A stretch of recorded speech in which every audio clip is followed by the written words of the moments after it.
Today I'm going to be talking about the best letter in existence, H. Now, why do you ask this letter is the best letter? Well, it's H. Now, a long time ago, there was this funky scientist. And at the time, it was like 5 billion BC or something.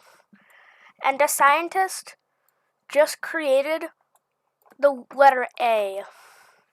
So then he thought, what if I make the lines from A and then just twist them a bit? And that's how H was created. So then, the scientist went on to make every other letter in the alphabet. Anyways, after he created those letters, H was the best letter known to mankind. Everyone praised H back then. H was dominant letter over all the other letters that the man has created. It is simply the higher being in life. But it's 2022 now. So why is H still popular? Well, we have to go back into its history. Around prehistory, 3,500 or whatever before that, only letters had to have existed. No one really wrote sentences. So, whenever people wanted to say hi to each other back then, they'd have to say H. And then immediately they said I. Now, what did this mean? Well, it meant hi, as we all know today. But the first letter, H, everyone always knew that this was a good letter. So, H, popular. It used for a lot of words like hello, hi, hey, handsome, hair, all that crap. And those words are widely used today. But there was a competitor, E. Now, H was popular until the E nation attacked. The E quickly took over all the H because E was quote-unquote the funny number, which it's not that funny. It's honestly not that funny. So, E. Why did it exist? I don't know. But it wasn't created in the scientists because the scientists already knew E is bad. E is B-A-D. So, E quickly took over the H country. And because they wanted more power, and they took over the H country. And why did they do that? Well, because they're rude. E is not very nice. They're evil. Anyways.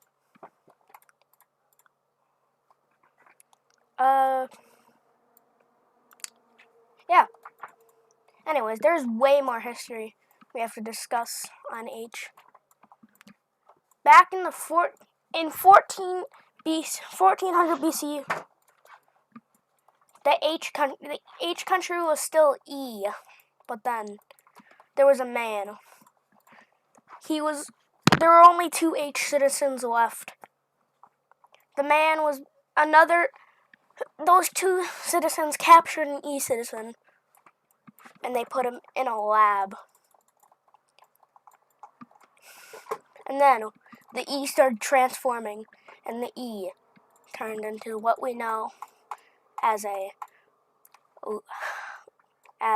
an uppercase H. It turned into a stronger variation of the H. It had arms and everything.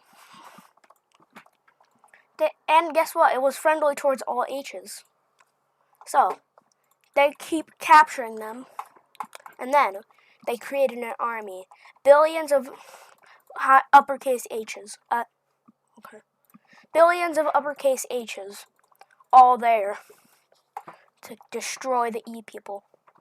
That's when E versus H struck out. The Great War of E versus H. Then, the E and H's were fighting, but the E's didn't have strong enough stuff.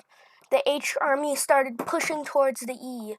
But first they took that back their country, so now they're H again. But then they started pushing towards the E country, slowly capturing the country to make it H country. And then, after 10 years, they finally captured the whole E. Okay. Then, for the longest time, aka 300 years, the world was at peace. Nothing really happened. H was the strongest country in the world. Bigger than Russia currently, because, H. But the captured E country, they were still there. The H country was nice and gave them the little section of land covered by billions and billions of pounds of metal, blocking them off. But then,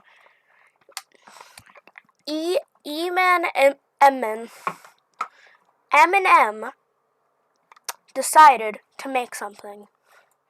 Eminem hated being separated from the world. So what he did is he created the ultimate E hammer.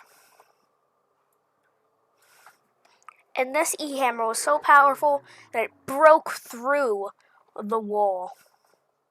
I know, it's like how could that how could he break through something? It doesn't make any sense. But he broke the wall down. Every last part of it. AKA just half of it because I'm too lazy to erase the rest. And then all the E citizens started killing H citizens by using their mustaches to surround them and then choke them to death. So, was this next war? Yes, it was, my friend.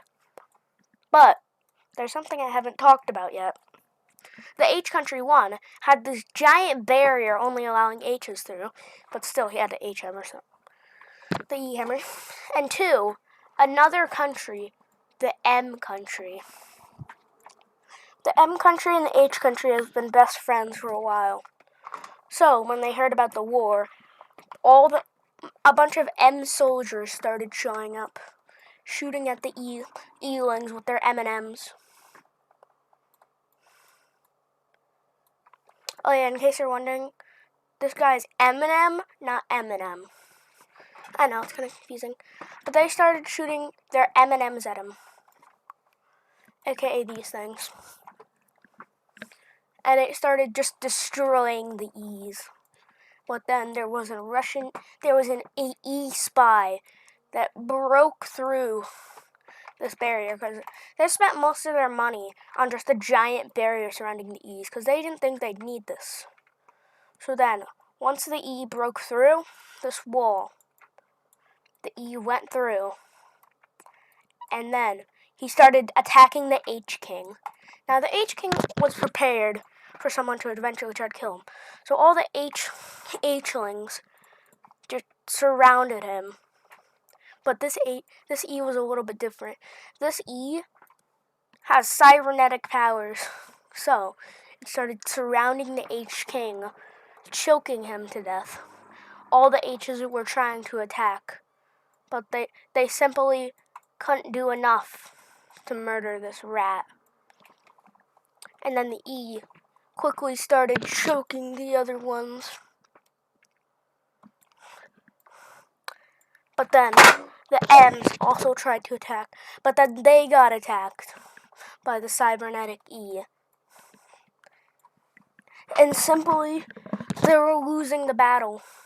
But But then, this is where I come and play. I was a part of the H Nation. I made myself into an H person because, I'm an H.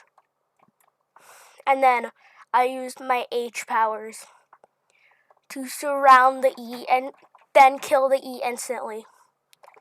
It was very epic. And then I just went back to the Shadow Realm. Because you're not supposed to be interfering in war as a god.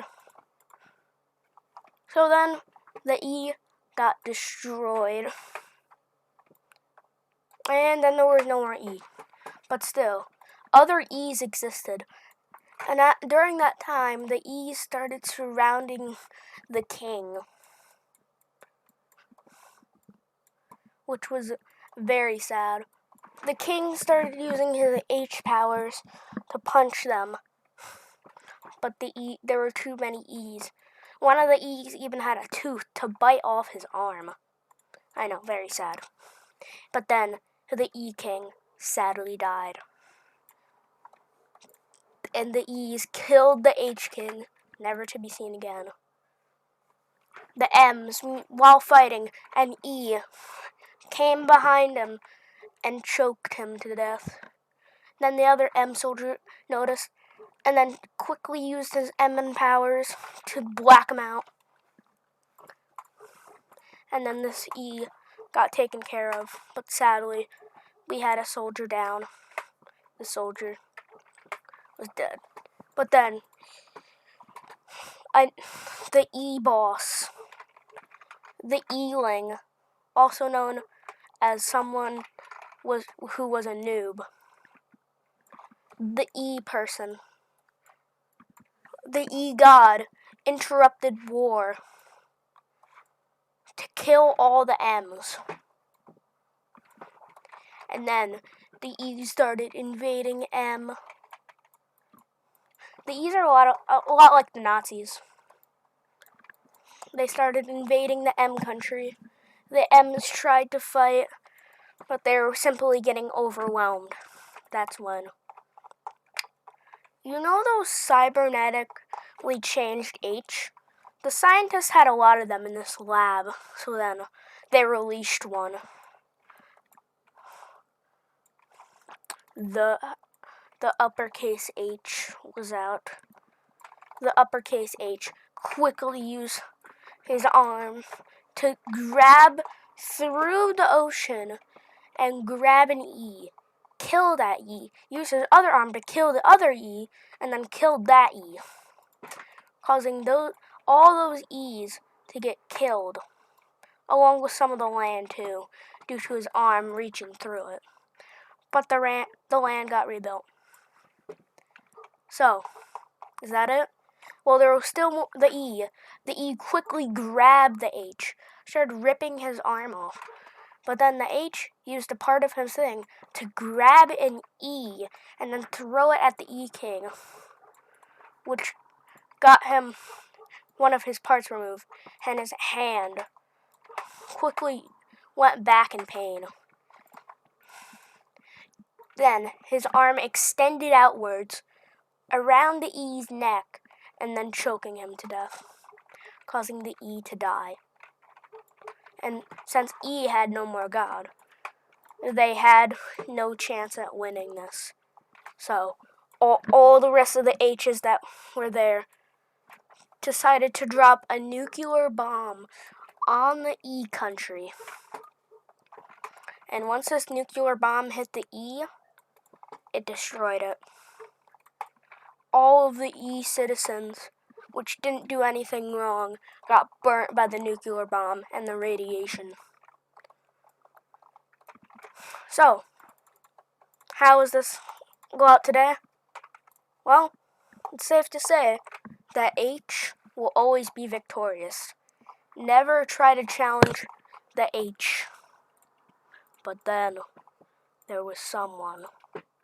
Who was this person? He was the destroyer of H. That person's name is quite scary. His name, the King of Erasers. his name was.